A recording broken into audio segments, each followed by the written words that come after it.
Assalamualaikum askan bi ñu nuy waat leen fii ci Star TV seen programme bi la Traffic Talk man la seen doomi ndey kaw suba ji comme niñ ko dee defee su waxtu bi jotee ñu toog fii waxtaan ak askan bi momo mbe konton kan toni konton la drong la programme lo Traffic Talk bidung comme ka kenyamin drong na lonne ko mi ya lon ko wolom lun ning lun tangol be janne mi ya lon ko wolle kam ma koy pour kana mi ya lon ko lon ning ko traffic o la mi ya lon ko lon tanko ka faham bare fanan bidung lonne ko mi ya lon ko wolom salo nyaati ngumbe wole wale kan so abe kuma yala fanan ngaje ko police bunda itol fanan ila state of preparedness andum fanan ye mun kuma le soto pour mol mi yalon ko wolle be mano use la wala traffic for angale kamin for road users as we always do during this moment we will discuss critical issues about road safety, but today we will dive into key issues.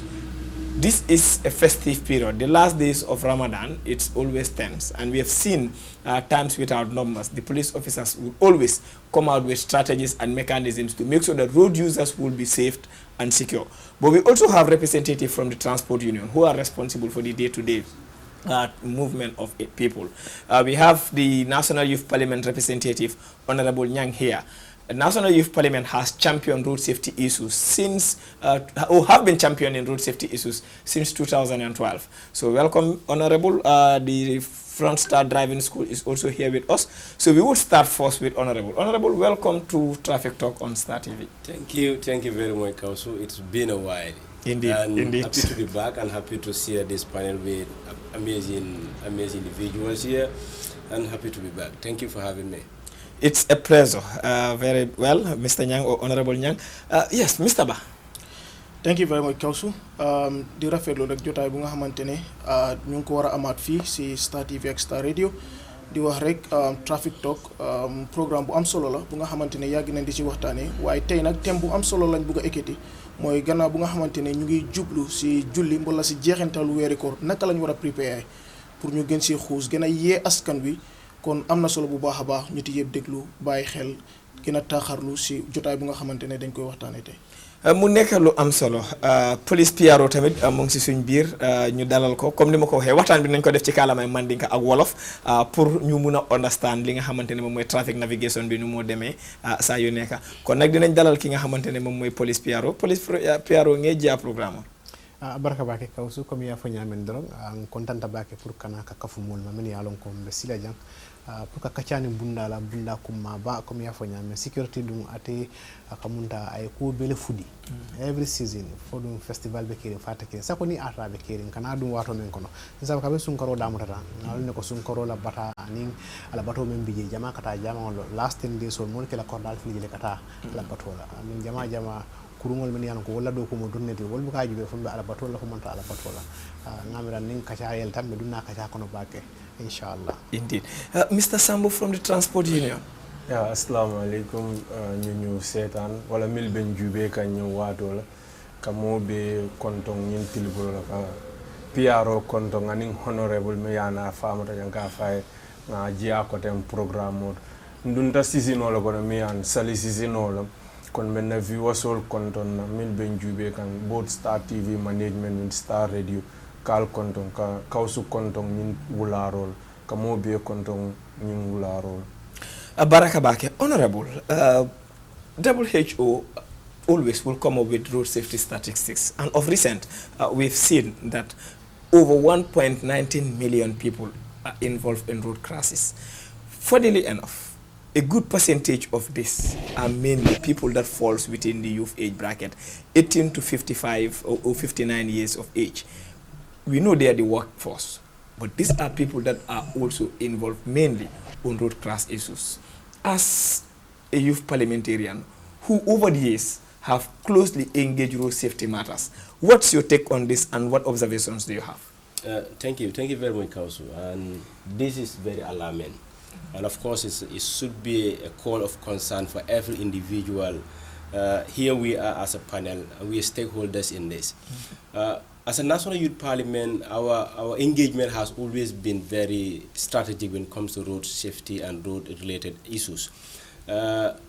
Sometimes there are certain issues that are contributing factors to this, especially when you look at the statistics, as you mentioned, that young people are the victims, sometimes 70% or 80% of the road accident or road-related problems are victims these are young people. And there are a lot of issues that are contributing to this. One is substance abuse. Absolutely. Yeah, and these are issues that we continue to neglect as a country. We continue to neglect as a stakeholder. But this is something that we need to step in to look into ways in order to be able to address this. The other aspect that are also causing these issues are a lack of experience, lack of education.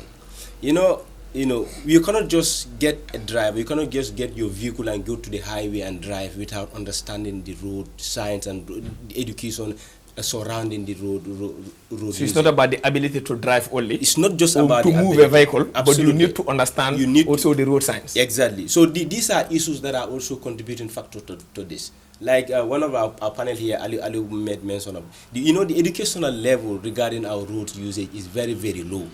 It's very, very minimal. So there should be investment in that in order to be able to control this, in order to be able to remedy the situation. And the other aspect is inability to drive.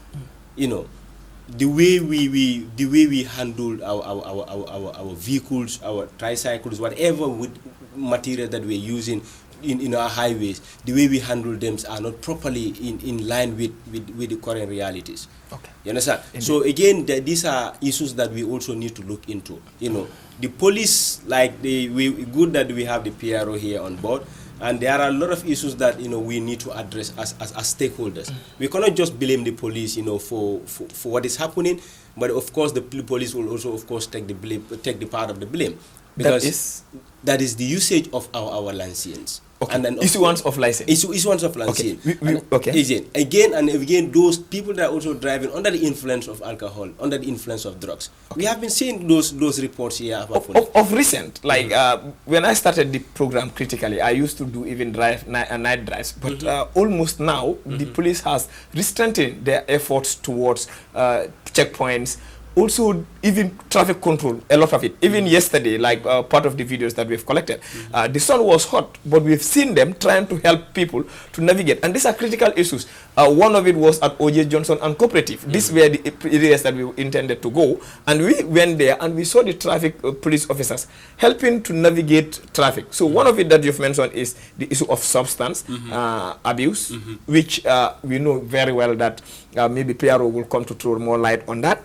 But these are important issues. Yeah, as a youth consortium, what do you think we need to do as stakeholders to reduce or raise awareness on the issue of substance abuse and driving? Thank you very much. I will of course acknowledge what the police are doing. They're doing amazingly well. Of a recent, they are strengthening the traffic operations. That's true. What we need to do as stakeholders is to engage in awareness creations. Okay. We need to engage people. We need to create more awareness. We cannot just say, okay, things are happening, we just fold our hands together. There should be proactive measures taking place to make sure that, people, pedestrians, drivers, whether it's a public vehicles, private vehicles, we need to create more awareness to make sure that people understand exactly what is happening. We need to create more awareness so people can understand what is happening. We will get to the General Transport Union. Mr. Sambo, let's go with li nga xamantene mom in Mandinka. Nga jël ko mi ya lon ko wolom sunkaro kana banne. Tani na be la fakane. Saying amanke minul ya lon ko wolom mol min ka fenti nang so ko don kata marché to. Bare of recent fana nga jël ko marcel ñing fana mol ba sabakande ka futa dollar mi ya lon ko je manke no marché ti because kunu nga tamantam minke around serakunda marché ma fangola nga jël ko saying akamunta ko hani manol fango ma fangola karadan ngola mol ke la mi ya lon ko wala jenda jaayo keji ike lajili but still traffic has to flow. As a stakeholder when it comes to the transportation, nata nemi ya lonko wolom hadama dingo la tani na wote baynola bare fanan itro fanan na fefero wo fanante baynola. As a stakeholder alka mun kuma kan le fo mi ya lonko wolom drive wala sako nyin watol mi ya lonko wala baraka bake nyinin karo nyin kuma ya tabake as honorable ya afanyami is a season mi ya lonko ndol bele nyanta put in alert mbele nyanta tarla alert linko mbe mfan tankala nyaadile mbe na dimbayal tankala nyaadile mbe sila kan use la mindi ana mbama wol ni mbinkol milbe sila dandangola mbe tankala nya mbe tankala nya wala drive o mimbe tani na la wala nyanta cautious la one. Okay. Aya long abe borla da. What is the speed limit of that area? Residential area loi mune fombe borle molle be findika because ni mola soto bulo ma warabe dulale jube labe soto kala da. Control be as Gambian now fonga kutu nyue. Drive out silo ate jino la silo kang mia manse wala de da pour la tane. But ate fanan na nyanto lom pour mimbe silo ka tanga. Aba tanga la nyami wolonko. Nka dum molle kono nyanta speed limit kala. Nka dum molle kono nyanta kang hakilotul say double up. Nka niara kang hakilotul 50. Say nyanta kang hakilotul 100 because molle finti tana mil nata si sila dandangole miyan luwa man silo di la pour ye CJ. But according to situation ole force pour kanaji kon fonga kutu nyoye ngalon to ledenta bankola membe silo use ka bot sila kuntula bod masimma bod drive mbele nyanta kang hakilo to say be prevention measures kala nyadil. Okay. In this sense police alone cannot do it. Absolutely. Which is the hard fact.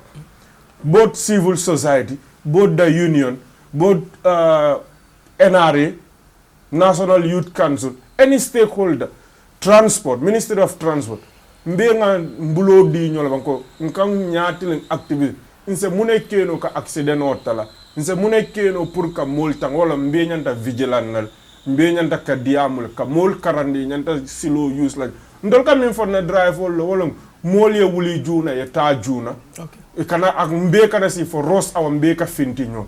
Okay. Which aka ku jamal lekos because ning demand siata than the supply. Things always be things ka problem.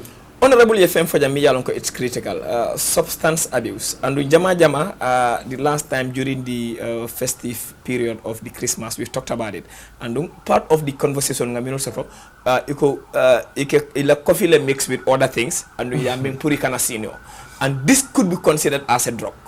As in any rumors, there is a sense of truth in it. I know. This were first-hand information that they were telling us that they do that to overwork. So that because this is their period. I will not deny it 100, but I will maybe deny it 50. Okay. Because ntela jiko to walongo ni alo nyinka kuriale minka kuriaka hand pick je yabon. If our garages are using or Cafe Tuba sellers are using our garage to sell substance, if the police know it, they should be the one who will handpick those people from the society. Okay. Because kurunga niya bondi mo kendol kon, you still give chance to people to move. Nka mean for na driver, be cautious. Using substance not to sleep. The objective is not for them to be dozy or to be high, but for them not to sleep. No, it's against the law because brain law. Okay. In standard practices, if you drive more than 6-7 hours, you should be relaxed. Okay. Okay. Ni borta for long distance. At least 30 minutes or 40 minutes rest sotole. Mimbatine le brain binal because kankango, pollution and other things can make your brain to be sleepy. Okay, thank you very much. Piero, we will come to this. I know we've already had a lot of issues coming on board, but this was a conversation that we had sometime in December, and these were testimonies that were coming directly from young drivers that they were not using alcohol, but they use coffee tuba and mix it with other things that would help them to be more active so that they can drive for long hours, because to them this is a period that they have to do the work, and now this is another season. It is a moment of activity. People have to move from one point to another. Yes, we know you're doing a very good work helping the navigation of traffic, but this is also becoming a concern. Your take on those things? Thank you very much. I think today this discussion is very interesting. I seem not to have much to say since my colleagues here are really speaking on our behalf that the police can't do it alone, and I'm happy to hear that. And I think that should be the conversation that all of us in one way or the other have a stake. We have a stake in ensuring that our roads are very safe. And coming to the specific question regarding what could be termed as drug or being used for that effect. I think there are laws here, and whatever is categorized as drug is also specific and it's clear what is drug. related, okay? And many times what we are looking for, especially in traffic, is driving under the influence of alcohol. That's what is in the constitution, right? In the laws, rather. So that is very specific. So if there are specific drugs that people are taking just to be alert, yes, that might be able to affect your health and all of that.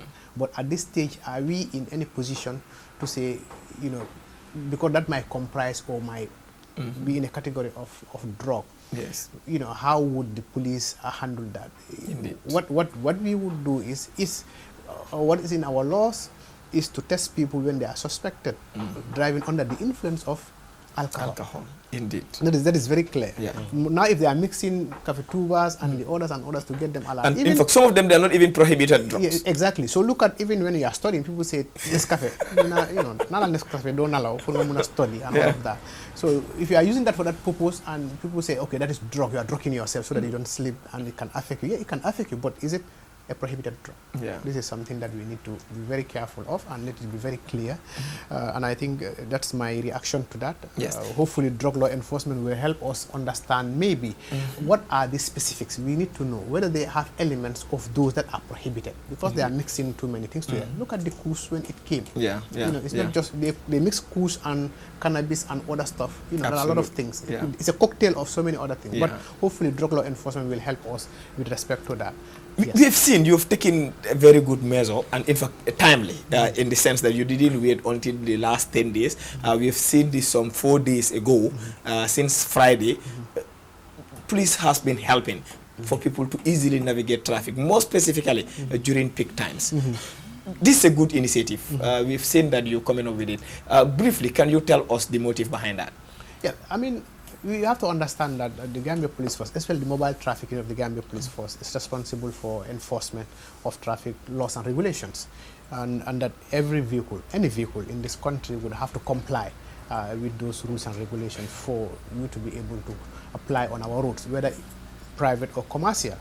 And I think that is very important. But it's not just about having to have the permission to apply, but also it also has some economic implications. And I think this is the aspect where we are very much interested in, because when you are supposed to pay your tax to be able to be on our road, because it's the same tax that we are using to construct, to do our rehabilitations and all of that, and people are not doing that, this is going to affect the economy. Absolutely. So this is why, how can people be in 2026, they have not even paid 2025? Wow. We've arrested people who have not paid their tax, road tax. That's serious. And they are applying.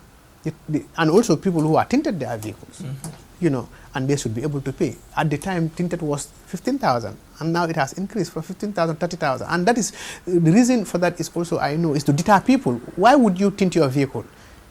Because there are categories of people who are allowed, officials who are allowed, in addition to security, who would tint their vehicle.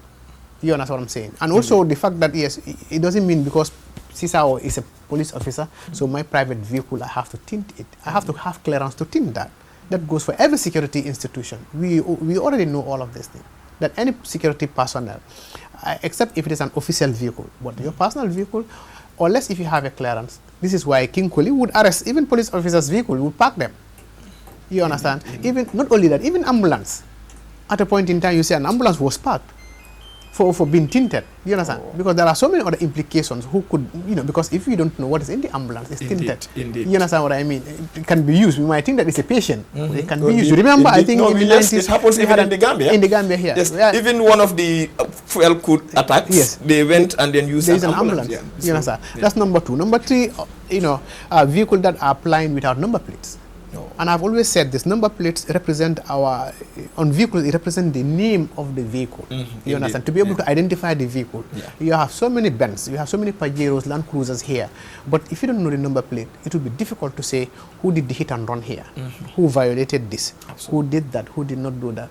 So those are some of the things. So these are very, very important things to be able to regulate the system of transportation in this country. So this is why it's March. Usually from December, January, by March, we actually allow people to regularize their documents, change their documents and all of that. But that is also changing now, because for license is no more from January to January or January to December. Now it's January to January, November to November and all of that. Yeah. But we usually would enforce this mostly when we realize that there are a lot of violations with respect to traffic, happening. Then we try to do what we call an operation, but it is part of our daily routine activities. In fact, the observation that we took, we never knew that the whole operation was related to something else, because we were thinking they were also helping so that people can easily maneuver the route, because there are a lot of road users now. We have some areas close to the markets and people are selling. So when we saw them controlling traffic, for me, I really thought that they were helping so that people can easily flow. But on the whole, also there are also other monitoring mechanisms, which is also a plus. It's an operation that we are trying to ensure that every vehicle that is on the road regularize its status. Indeed. Both the vehicle itself and the driver. And I think that is important. And one thing also, we've seen that, yes, there were times when we had issues with number plates. You pay a number plate, they give you receipts. But people will never go back to take their number plate. They will just go with that paper, or they go and take A4 size and laminate it, write it, laminate it, and put it in the vehicle. And when it drops, that's the end of it. You understand? And all they will tell you is, I have a receipt and all of that. But it's not just about the payment, but the identification of the vehicle. And I think this is important. And yes, equally is important, in as much as we are doing these operations. People need to be patient with us, because sometimes people are so much in a hurry. When you get to a checkpoint, people find it difficult to have that patience to allow the police officer to do their job. And I think that is important. They are wasting our time, X, Y, and Z. There will be instances where the driver will have to. What we advise our officers is always, when you stop a vehicle, yes, you are on the road, you have to stop a vehicle first. Absolutely. And the ones behind will have to stop. Now, when you observe that you need to check this vehicle, then you have to ask the driver to go off the road and check the vehicle and allow others to go. And also, officers cannot check every vehicle. It's not possible. Indeed. In fact, one of the last episodes that you attended, you've made explanation. It's not possible. Not every stoppage point is a checkpoint. Exactly. But sometimes you control in traffic, but once you see the need to, you put up. You would, because who knows? Maybe you are only there to control the traffic, but you realize that having observed something, maybe you realize that, okay, the ones I've interacted, 1 or 2 people don't have even driver's license. You are like, okay, now every vehicle that will pass, I will have to ask for driver's license, just to be able to determine. Then that information is good for us. Absolutely. Because then they would go back to their officer command, state officers, on their report on daily duty, what they have done, this is what is happening. And some of these reports will come together, and they are the ones that are informing what we are doing as we do them. Indeed. Yes. Will there be any roadmap that you will be developing towards the Eid, different from the checks, but to help, because we've seen that during December you've did such activities and then you help the flow around the Batil Hardin Highway. Now we are having around the Serekunda market, around markets within the Greater Banjul, because we've been to Brikama and we see a similar thing in West Coast. We are yet to go to Banjul, but we've confirmed of these 2 major markets that people will be, vendors will be selling around those areas, and as a result, sometimes there are need for people to help traffic navigation. What's the local name for it again? How do you call it? Wanter. Wanter. Yes, I've seen it in Banjul too, around the market, Albert Market, on the road there. Yeah, I think there has been, I think last year, right? Yes. Last year. No, last year you did, yes. Last year, though there have been some issues around it, until the KMC has to intervene with respect to that. I'm not seeing that happening this time. I think we are better organized as a country this time. But yes, it's true, because this is one of the main road that crosses across Serekunda. From Westfield going to Serekunda, Sukuta, Bakute, Sukuta going. It's very populated and it's very busy, and and our men are there. We have Serekunda Annex, mobile traffic there in Serekunda station, whose responsibility is to ensure that these are. But the issue comes back to us, both the pedestrians, the drivers, and drivers now include tuk-tuk and the motorbikes. Absolutely. And the bicycle drivers. You understand what I'm trying to say? And I think this is important. The roads are such that they were not meant for that. But if all of us want to push and pull there, and people are selling even on the road, then we have a problem. So, but hopefully our men would be on the ground. Naturally, when things get closer, we are operating, but as it gets closer, we have our operational plan. Not only mobile, it's every aspect of security of this country. As we speak at the moment, we have our the anti-crime and the PI who are on their patrol, ensuring that our vicinities are safe, especially at the time that people will be going to pray. The last 10 days. Absolutely. People know that people are moving. And when you are moving, they know. For example, I know you, I'm an iPhone 17 nga ame. Absolutely. When you come in there, palpela them suma yon. So those are things that we will also advise people whenever they are going. If you don't need to take your phone, you don't need to take your bag, please leave it at home. Indeed. If you are going to the shop, you are only going to buy something that worth $500 or $1,000. Don't take your wallet or bag which has about 10,000, 20,000.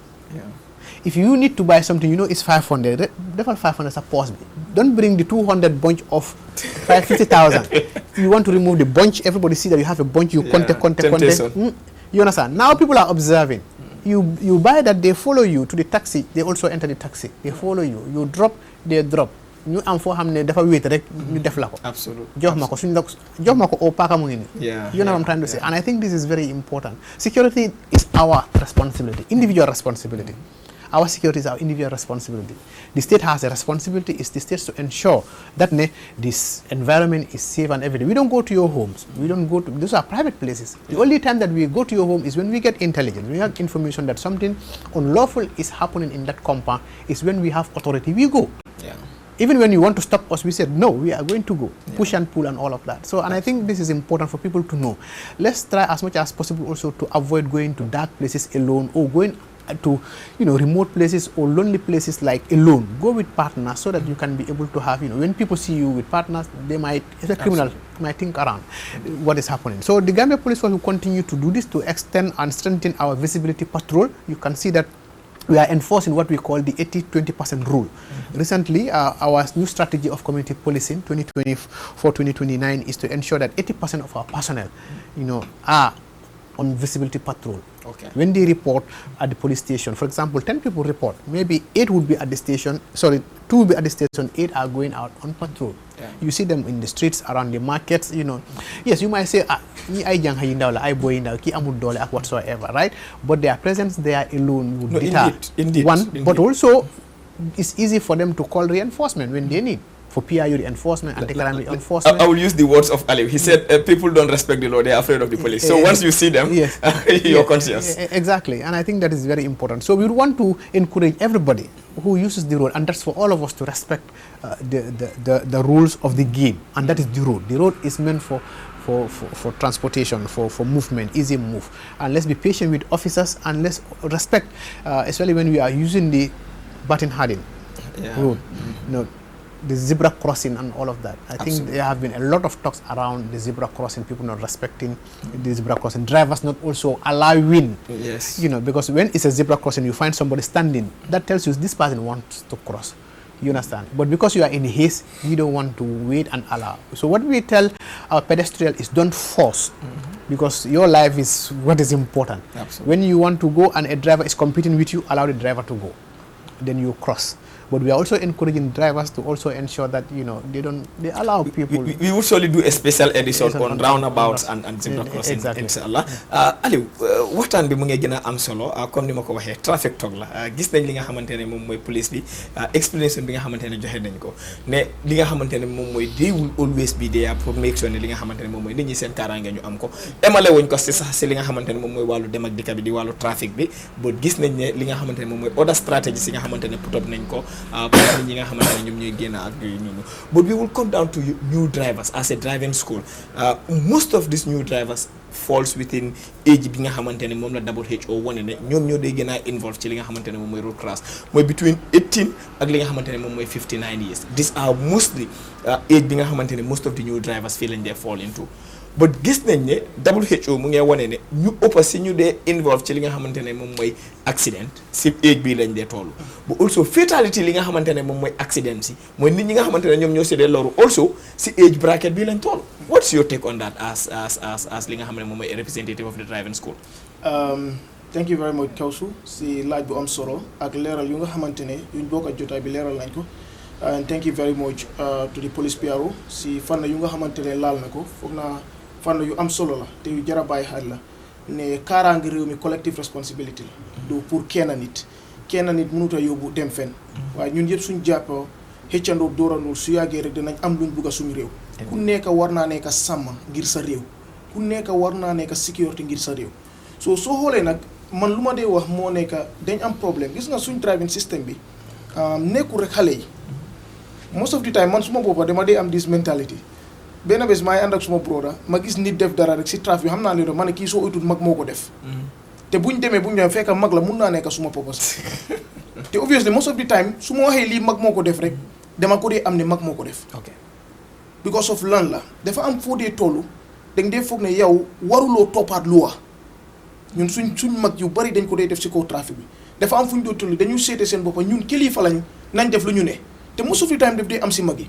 waaye si xale yi tamit moo nekk xale yu bari yu nga xamante ne ñoom ñoo dee nekk drivers si youthful age bi lañ dee nekk yu bari dañ dee yaakamti ros ngir am lu nga xamante ne soo rosu sax mun nga ko am nit sa warsak daw nga suba bee 9 daw nga suba bee guddi waaye loo war a am mënuloo koo passé si bés bi loo war a am rek ngay am danga ko góom nga def ko góomuloo ko nga continuer di forcer nga def ko yëpp benn mbir la loo warta am doo ko am ak yu nga xamante ne wax nañ fi benn fan na ñu ñëwaat ne am na yu nga xamante ne dafa am lu ñuy jël di ko jëfandikoo lu uuti ak sàngara te loi bi indiwut ay leeral si fànn yooyu ne dañ koy jëfandikoo ngir mun a téye seen boppa mun a daw lu bari waaye si diggante boobu tamit danga la wax loo munti daw loo munti naan su yàggee da nga nelaw nelaw is natural mënuloo ko stop waaye ndax jarut nga suuraale sa kaaraange yow ku koy def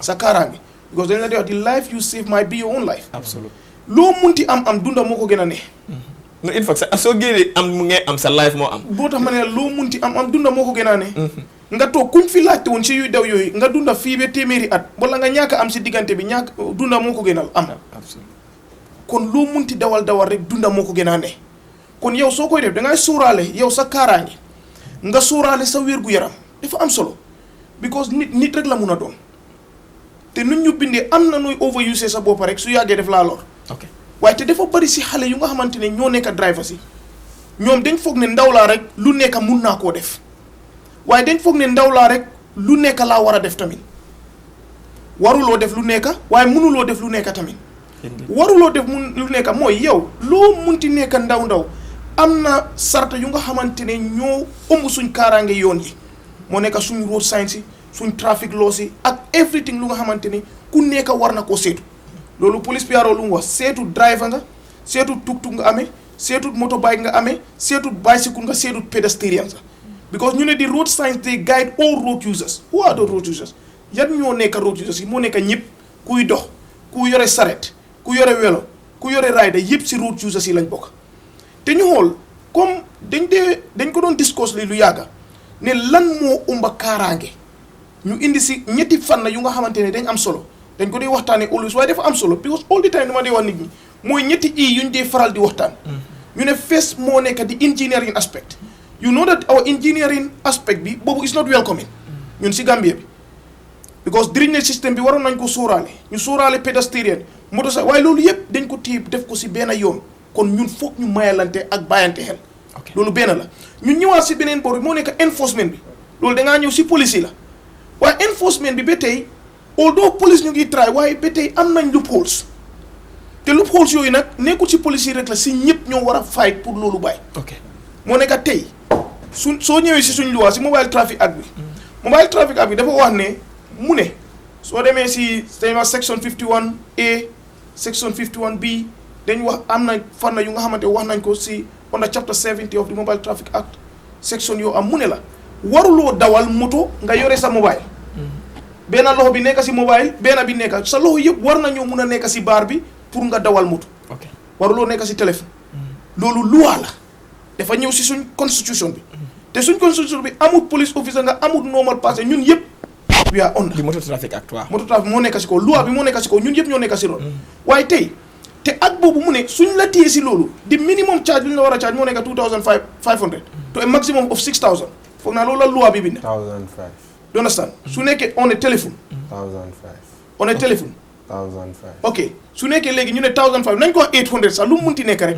tey soo téyee nit kuy dawal moto di wax si téléphone nga téye ko charge ko 1005 ëllëg mu defaat loolu nga charge ko 1005 ndax gannaaw ëllëg dina ko def most likely ko def du nekkul most likely sax du ko def because doo mun a dëkkee si joxe 1005 si every day waaw am na what they call behavior we will consider that waaw loolu jikko la waaye ba tey enforcement bi dafa war a gën a dëgër ok mooy lan loi bi dafa war a nekk loi bi mu ngi fa ba pare because loolu foog naan NYP bokk nañ ci nga ne puus nañ foofu moo nekk seat belt bi ak helmet bi crash helmet bi gis nañ problème du crash helmet bi indi last week loolu lañ jógee waxtaan dis ee ñu gis loi yu bëri yu nga xamante ne constitution bi def ñu ko indil ne lii suñ ko toppee mun naa nekk kaaraange te kaaraange lu loi bi ñu ne nguur soo gisee mu nekk fa pour aar nit ñi ak seen alal aar nit ñi bokkul ne rek ci taxaw garder leen waaye si lépp lu mu mun a def nga meg soo ne seen kaaraange mu fa. ok kon am nañ problème foofu ndax tamit ndaw yu nga xamante ne ñoo nekk si tali bi respect nañ loi trafic bi man de xaaruma police wax ma ne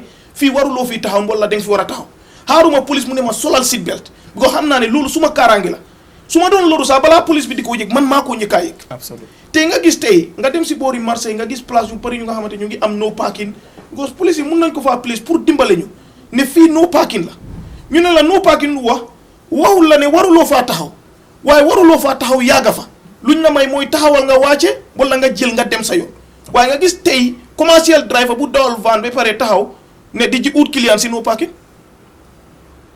nga ne yow luwaa nga toppa ñëwal si flyover yuñ am si yoon bi te soo ñëwee si fly maa si turntable soo ñëwee si beneen side bi si flyover bi daf la wax ne no parking la no parking ne mun naa taxaw nga wàccee nga dem sa yoon waaye da ngaa gis commercial driver bu ba taxaw di ut client kooku police su ko téye war na koo téye. we had videos of those. kon luñ war a nekk moo nekk luwaay yi foog ñu delluwaat si drawing board bi stakeholders yi tegaat loxo delluwaat jàngale because xam-xam moo number one because soo xoolee bàyyi ma complete soo xoolee last point bi si ñetti lu ma doon wax moo nekk education jàngale is the most fundamental one foog ñu jàngaat jànga bi nag mooy lan every stockholder bu responsible ñu come together make sure that we create our awareness or we inform those people gis nga yoon yi suñ amee kaaraange loolu suñ kaaraange la. indeed tey suñ jigéen yu xëy suba dem si marché bi loolu moto la ñuy jël yow police officer bi man kuy dem driving school ak ku munti nekk kuy dem NYC yow kuy ñëw TV bi ñun yëpp moto la ñuy jël kon moto yi su fekkente ne amuñ kaaraange ndax ñun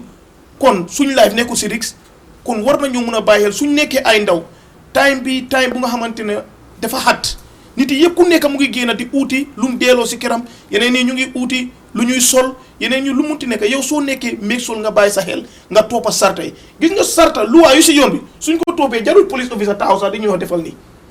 thank you very much honorable dina ñëw ci li nga xamante ne moom mooy lu critical young people ak risk taking major risk taking bi is lack or limited compliance towards safety preventive mechanisms and also li nga xamante ne moom mooy the use of excessive speed.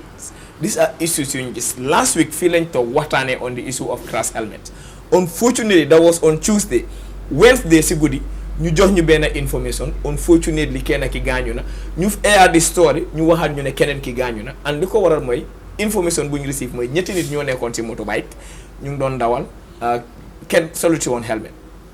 Along the line yes at Safedin ñu ñëw ba àgga Safedin mu hit kenn ki nga xamante ne mu ngi doon cross unfortunately ku doon ride motorbike bi si boppam mu génn off the bike mu daanu bike bi went on off control keneen ki nga xamante ne moom lañ eb tamit mu dem daanu ak bike bi ñu am si ñoom ñaar ñëpp head injury unfortunately they didn't make it up and these were issues that we have discussed. We talked about crash helmet and li nga xamante ne moom mooy effect of head injury ak lu it stand towards li nga xamante ne moom mooy potentiality for that. Honorable, most of these issues are young people. Speed, behavior, attitude towards li nga xamante ne moom mooy traffic lan moo si sa observation ak loo si bëggoon a wax si li gàttal. Thank you Kawsu. This is very important here lu nga wax am na solo trop gis nga Aliou wax na fi benn affaire mu ne all signs all road signs are there for people. Absolutely. Are there for everyone. And then nekkul ne comme ku yore moto wala ku yore ku nekk di dox la it's there for everybody. But Ben Afera, we're giving up to the young population of this country very early. As Aliou said here, the educational level is very, very low when it comes to road usage. So I think what we need to do right now is the National Youth Parliament. What we do is we advocate for policies. Absolutely. We advocate for laws. We don't make laws. Yes. So, but again, what the police should do right now, as a PRO here, is to make sure that collaborate and partner with civil society organizations.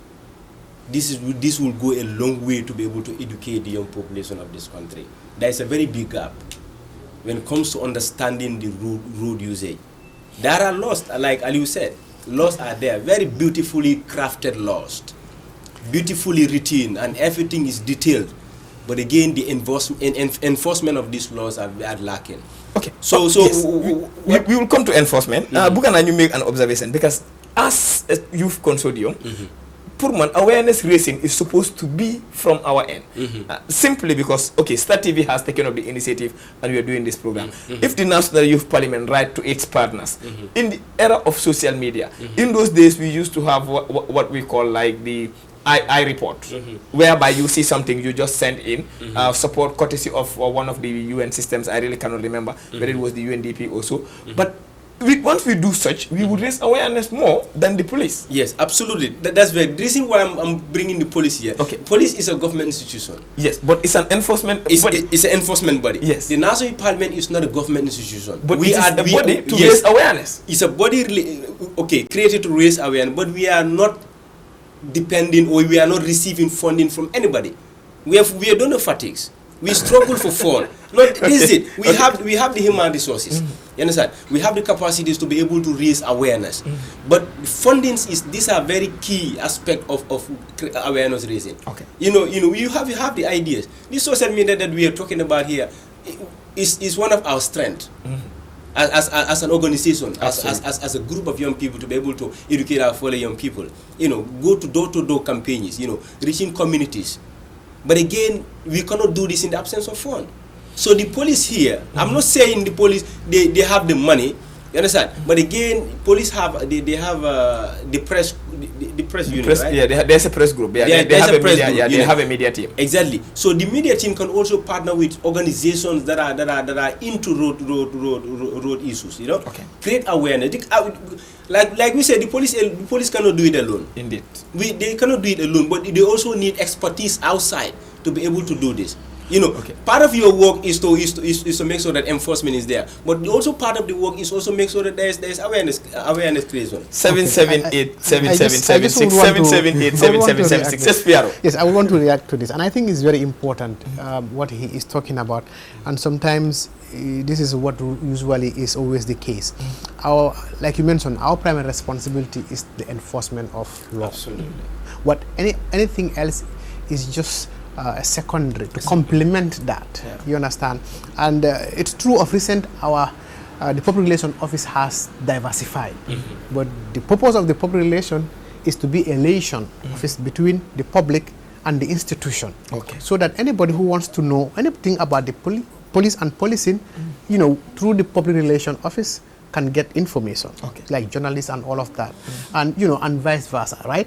But because of, like he's talking about, democratization of policing now and all other factors, because sometimes it's important that you interact with people that you are actually providing services for, to understand or for them to make them understand why you're providing those. You understand? But we will, and how we have been, and we are thinking, our opinion is that the stakeholders, CSOs, are the ones who should really try to incorporate the police into their annual activities. That is what we used to do. That is what we know. In their annual activities. Because what we will do is, for example, the public relations office, at our level, we have our different units and we bring them and tell the public what we are doing.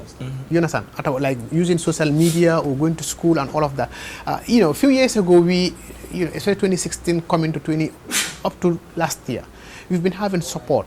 GIZ was there, German police support, EU German police support, that was helping the Gambia police force, community policing and all of that. UNDP was. But recently, what's happened in the international arena, where donors are, it's a problem.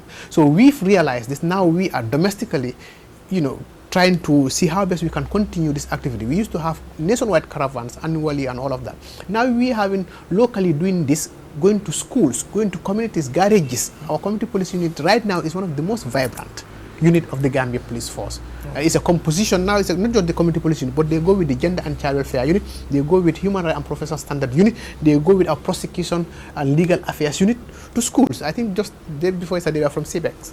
We are almost everywhere, and we are only going to the communities because we felt we cannot sit down and wait for only when people give us money to say you are going to use this and use it then. So we have to understand this is what is happening, and we would appreciate, especially from your end, that you could be able to talk to your colleagues and partners, and we have been doing this with CSOs especially and other partners to be able to. Now election is coming. You're talking about misinformation and whatsoever. Yeah, misinformation, disinformation, and fake all news. of that, fake news and all of that. There are a lot of things, and I think we have a lot of work to do together, with the Gambia Police Force. Because at the end of the day, for us, the primary is you have done wrong, it's illegal, we arrest you. You know what I'm saying? And we prosecute, and that's it. But whether you know that's wrong or right, that's a different story. The same thing for the traffic. You understand? People will tell you, I didn't know this place is no parking. Yeah. I didn't know this place is, no stopping, Yeah. no U-turn, One way. and all of that. This is what is happening. You understand? And like he was saying, there are certain instances where shopkeepers think that this place is theirs. In front of their shop is theirs. It's a public space in the road. They come to put everything around, say no parking, or only their vehicles will park there, or they even stop people from stopping there. And you see, they will even put there no stopping police. It's not from the police. No parking. No parking. It's not from the police.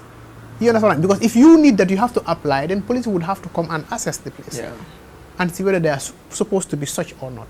Indeed. You understand what I'm saying? So I think together is only together, like you are saying. Sure. And I think this discussion is the beginning of that, so that we see how best we can collaborate. But hopefully, Youth Parliament, you have so many activities, and hardly I see police being invited. So I think that's the point. Yeah. In those days, I remember we engaged the National Assembly, engaged the police, and then the issue of seatbelt, the issue of mobile phone, the issue of crash helmet are issues that are still burning issues. We engage the police. Okay. We engage the police. In our recent conducted election that we had nationwide, we were at the headquarters, and the police were the one that provided security for all of our polling stations Mashallah.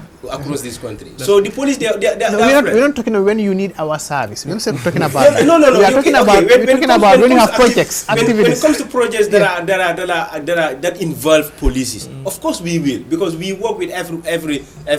I think I will use the opportunity to call for us to strengthen more on the issue of road safety, because I know very well that the National Youth Parliament of the Gambia used to be the exemplary parliament among many African countries' youth parliament, because in those days we concentrated a lot on those issues, and these records are still there. So yes, we will want to let me just complete here. Yes. Every city. Indeed. Annually we have sittings every year. And every sittings we have resolutions that emanate from the discussion that we had at the parliament. Yeah. So the resolutions are there. Make road safety a priority. No, they are priority. No, make it a priority. Transport Union. Nga jël ko mi yàllon ko wolom ñi nag mooy suñ problème la xam naa ñu tamit seen problème we are friends but we are a problem. Okay, how? Because they say police ñi xam nañ ne PR xam nañ ne we are good partners. No PR we raise a concern. If we have concern it's a concern. Seen driver yu ndaw yi moom what they're using is not healthy for them. They might not be prohibited drugs, but it's not good for them, because doomi aadama sooy drive da nga war a nelaw is natural. dama bëgg a xam PR. so waaw lu ma wax mooy saa yu nekk suñ waxtaan lu bëri daf dee ñëw foofu suñ problème mooy driver yi xaw ma naka ngeen ñoo mën a jàppale dog pass yii ak inflate of the pass yi yokk a pass. This is a problem. Report daf dee ñëw si police sometimes it's difficult. Understand nga ñun ñëpp xam nañu affaire bi nu mu fa demee especially time ndogu nii right now ndogu mu ngee jot people are struggling to go home moto daf dee difficult su boobaa nag pass bi yokku instantly immediately ñu driver yokk a pass te driver seen rôle lañ nekka try nañ lu nekka waxtaan nañ ak ñi ñu nekka waaye every day we are receiving calls man personally people because my number is everywhere. PRO ñu ngi Serekunda ñu pass bi is $50 from here to how ma fana fan Brikama en second maa ngi dem Brikama moto bu la war a yóbbu Brikama du la wax ne Brikama la moo dem dafa ñëw ba Latrikunda mu stop mu ne foofu la em nga waate before you know it mu ne Tabokoto nga dugga Tabokoto nga fay nga egga Tabokoto nga ne da nga dem jël moto nga dégga mu ngi wax ne Lamin nga jël Lamin yéen a xam wax nañ ko fi PRO lu moo waaye understand wax nañ ko fi a country without system to move is difficult. Absolutely. Foog ñu am system. So remember musoon nañoo isi with Ministry of Transport mooy taag moto yi ak labeling with these vehicles. Gis nga man dama gëm ne lu ñoo def nañ seet what is the interest of our people on the ground. Suñ ko defee rek di lu tax mu fail. The premier problème buñ njëkkaa am mooy enforcement. ñun we don't enforce. We are here to give policies waxtaan ak government def leen lii ak lii for the benefit of our people. buñ commencé dinaa la wax ne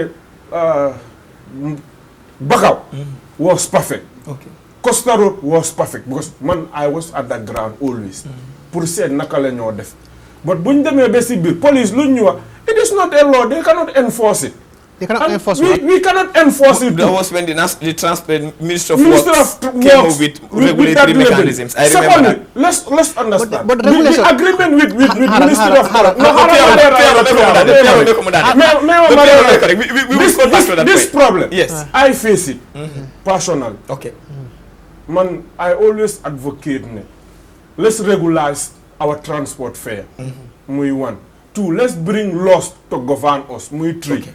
Three, the agreement the union have with the government have already elapsed. Because then agreement, if the fuel increase to 20%, we will go back to the drawing board and see how to increase the fare. Time boobu noonu fuel ñaata la woon per litre? The fuel was around $56. Okay. Fuel leg is 81 Okay. point something. We will come to that. So say Léegi that, ñu no, bàyyi maybe Pierre 1 minute. So no, say because time that, before maybe the 1 EB minute lines. So say that the cost, the fuel cost, the maintenance cost, the tires, everything have escalated. The market have escalated.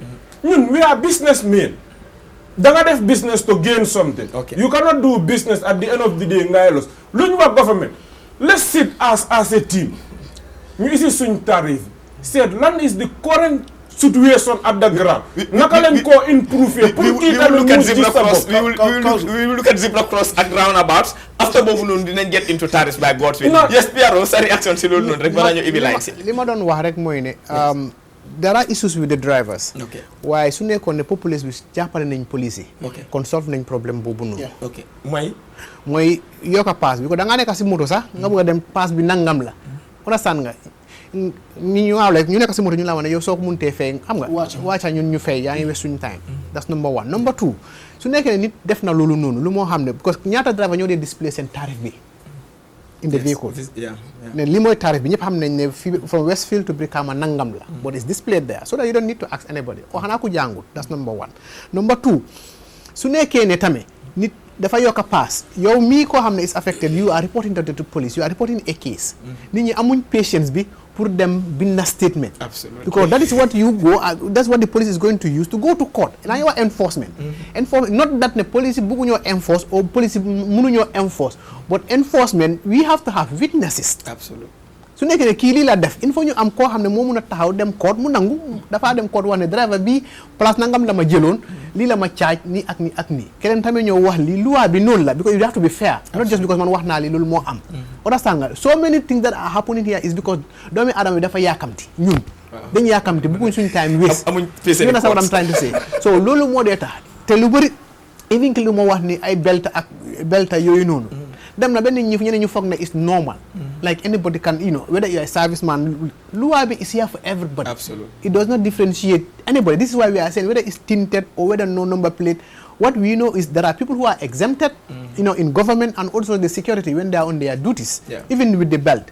You know what I'm trying to say? But it doesn't mean because you are a serviceman or because you are in certain or because you are a business person, you should have this. More league is so set low from $15,000 to $30,000 for tinted. But people will still buy it. Indeed. You understand what I'm saying? Because for them, maybe they have the later you call it. Sometimes also it's for security reasons. Because I remember at one point in time, somebody broke the glass of our vehicle just to pick a camera, which was like almost $400,000. So, Lulu, you do it for security reasons sometimes to protect your property. But also, it's not like a right to everybody king hamantene come like you said if the people didn't fall within the because the issue is even if that so I mean you have to apply to the office of the IGP then you screen la said whether war nañ la jox lolu then nga dem nga jëf sa payment ñu jox la receipt nga def sa tinted this is how it happens but there is sometimes is the reverse is the case ngay gis moto yoo xam ne dañoo jëm taxaw si ñu ngi jënd spare part ñuy tint foofu la ñoo dem jënd rek tint ba pare su boobaa ñu ne léegi dañoo dem fay. This is what we've seen happening. And I don't know how, I guess we'll get to that, where we are now going to, indicate or tell people who are selling tin. They have to have a condition, like they have to put a criteria. Kepa ko xamne mu ngi jaay o kepa ko xamne dang ko jaay dafa wara am receipt mu won na le am na receipt pour jaay li pour nga mun ko tin. But again, like he said, it takes time. Regulations loi bi dafa am daf ñu jox yoon bo xamne ministry yi am nañ doole pour taxawa ay regulations. Even su nekk ne loi bobu amangul. comme what we are talking about, having to have a regulation. Regulation bobu nonu is be gazetted and it will be announced. Come like when COVID regulation. Yes, yeah. Mungsi parliament right now as I am speaking. Exactly. Dina them cabinet, from cabinet to National Assembly. 7787776 nañ leen jox li nga xamante ne moom mooy askan wi seen wàlla 7787776 control room ñu ngi ñoo woon ne time tamit mu ngi ñoo xala xoj 7787776 su fekkee ne call xëjut foofu noonu then we will come back to the studio pour ñu tàggatoo control room if there is any call, if not we will come back. Ok baax na gaa ñu ne ñu continuer ñu mun a tàggatoo.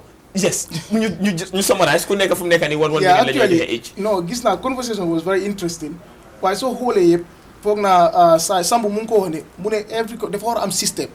foog naa ñoom the reason why the transport union is there, the general transport is to make sure that they build a system. Yeah. They are there to build a system for the commercial drivers. Okay. So ñoom they need to build that system. System bi nag nekkul benn yoon xam nga ñun what lañ doon understand. System is not about you are doing it at your own area. It should be decentralized. Okay. Ne system bi lañ la under the general transport union lii lañ teg kon driver bu nekk war na koo toppa dama la man I'm not against the general transport union. I'm not against the general transport union, but most of the problems in ñoom la si den commercial drivers yi la although let's say private driver dañ dee def waaye commercial driver xam nga lu tax at this moment we should concentrate on commercial drivers. The amount of nit yuñ dee jël ñoom ñoo gën a nekk ak nit ñi because most of the time private drivers su dul kum xam wala kum jëlee kiram kooku interest ut yeneen yi but these people they are directly dealing with the people. Okay. So those people dañ war a teg mécanisme yu nga xamante ne they must follow bi nga gis ne kaaraange askan bi ñëw na mooy ñoom suñ gisee ne ok man su nekkente ne agree na ak government at this certain of period su essence yokkee ba time bi dañ war a demaat on the drawing board. If I know it's going on, let me write to go back to the drawing board. Okay. Thank you very much. If fuel increases, let's write and go back to the drawing board. Honorable.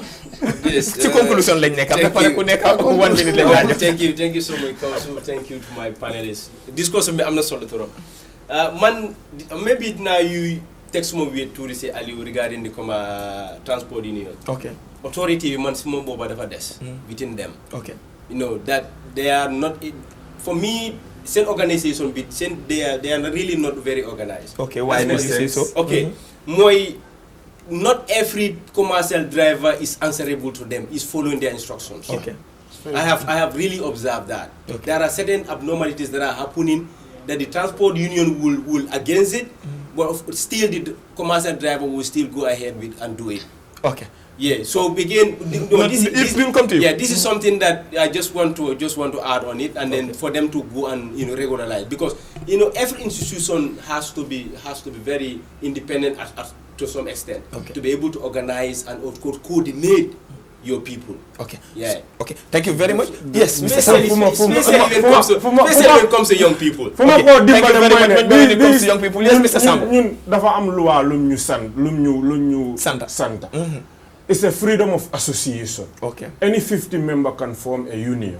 Understand? We sell our membership card. If you are interested, then you gender membership card. We base our membership card. Linga def. Understand? So you didn't take our criteria. Don't buñ fatene. Ñun dañ nekk an advocacy body. Dañu yu government def leen ni li ak li mo nekk choono niti. We don't have that mandate to regulate any transport worker or any commercial driver. It's not our money. No, it's not our money. I just want us to work together. Okay. The reason why, I understand this is what is there. Yes. Football Federation benn la te association la. Su fekkee ne dem nañ bañ ko I'll come to that. Su fekkee dem nañ bañ ko recognize. National Youth Parliament benn la. It's association right to association mu foofu noonu. Waxtu dafa jot pour ñu nangu ne su fekkee ne regulation of transport union dafa war a am dafa war a nekk benn either people comply or leave. Gis nga dafa am yi nga xamante ne réew dafa dox foog ñu. waaye léegi kaw su loolu su fa nekkul nag te loi bi dafa la ne. any 15 non ñun luñ am mooy ne bindato di government bring our regulation. moom xam ne PRO xam ne every time maa ngi yóbbu letter foofu. about these drivers. understand but loi moo ñu dooleel ñun tamit ne benn union rek moo mun a am fi. But right now, we have 2 unions. They are already registered. But government daf leen ne ñun transport union lañ mun a liggéeyal as far as dem nañ election toog nañ ba ñu elect a president ñoom lañu waaye ndax di nga mun a forcer nit ne kaay nga join si man baax comme loi bi jox na ko ne freedom of association la mun ngaa bokkaleen you cannot force that person pour mu jënd thank you very pour much. govern kooku dina métti lu maa wax mooy ne dëkk bi ñun ñëpp a ko bokk ok let's all ñu bàyyi blame James let's all see the interest of this country naka la ñoo minimiser accident and other stuff yeah police alone cannot do it transport alone cannot do it central government alone cannot do it CSOs alone cannot do it unless we put our hand together ñu seet lan lañ mun a def to minimize this thing we must have good laws to govern us. Thank you very much. We must have good laws to govern. Thank you very much. Thank you very much. No target on the party. We must have good laws to enforce. Piero, finally, indeed, we have come to the climax of the program. So man mom comme num ko waxe buñ blame man dina blame drivers dina blame the citizens ñun. Okay. Ndik te loi yu fi nekk il faut ñu nangu ko ñun kese te ñun ñoo mëna tax be loi yoyu ñon taxaw. We don't have bad laws here. Indeed. We don't have them. You understand? So there are laws to regulate that. Absolutely. The problem is people choose not to support those laws. It's as simple as that. You know what I'm trying to say? Lol mo fi nek ci lu bari. That way you're talking about the police ignoring a police officer mu ngi taxaw ni def lo xam waru ko def mu ignore ko. You understand? Or maybe daf ko xamé wayam la mu ignore ko, or maybe it's a senior officer. You understand what I mean, or whatever. Lol lañ dé gis fi ni will happen. That has nothing to do with the law. That has everything to do with all of us. Absolutely. You know what I'm trying to say? So lii la nag nit ñi ñoo mën a jàppale police yi. Why when we're talking about traffic, there are only two main factors. Those two main factors are the drivers union. Okay. Whether they factor every driver in it, but since ñoom ñooy organisation bi ñoom la ñoo oo. Yes. And the populace. Okay. These are the people that can support the police. Our police yaa ngi génne police yi de. Okay. Nii la. Engineering, education and enforcement. And enforcement. So these three is important. The enforcement part, this is what I'm saying. As we speak here today, enforcement is ongoing. Yes. And that is happening daily. Okay. You understand? Pour gis ne naka la nit ñi di mëna there is still gap. Yes, it cannot be 100%. It's never 100%. This is why sometimes we have these operations happening. Okay. Loo xam ne suñu liggéey la nekk daily. Ba ñu ut bés boo xam ne léegi loolu dañ ko we are going to reinforce that. It means ne gaps are identified. Indeed. Already. Okay. Waaw. Looy tàggatoo li ma wax mooy nañ continuer rek Gambia Police Force will continue pour gis ne daal julli baa ngi ñëw xam naa mais balaa julli bi dinañ ñëwaat fii. No, inshallah we want to do that next week Tuesday. Okay. Especially pour waxtaanee di road map pour. kon baax na kon dinañ fi ñëw Tuesday te dinaa try su nekkee mun naa am traffic officer. from the traffic department. kooku tamit mun na ñëw. mun na no you can come with another person. We will surely cater for that. Bon ñu jaajëfal leen bu baax a baax comme ni ma waxtu xoj nañu ba pare technical team bi maa ngi jégalu bu baax a baax bon ñu ngi tàggatoo lii la ñu waxtu mee until we come your way drive safe. ku bëgg a sponsor programme bi mun nga ñoo contact si 2404041 2404041 wala 2404049 2404049 ñu jaajëfal di entire team bu baax a baax sponsored by li nga xam ne moom mooy Front Star Driving School jërëjëf thank you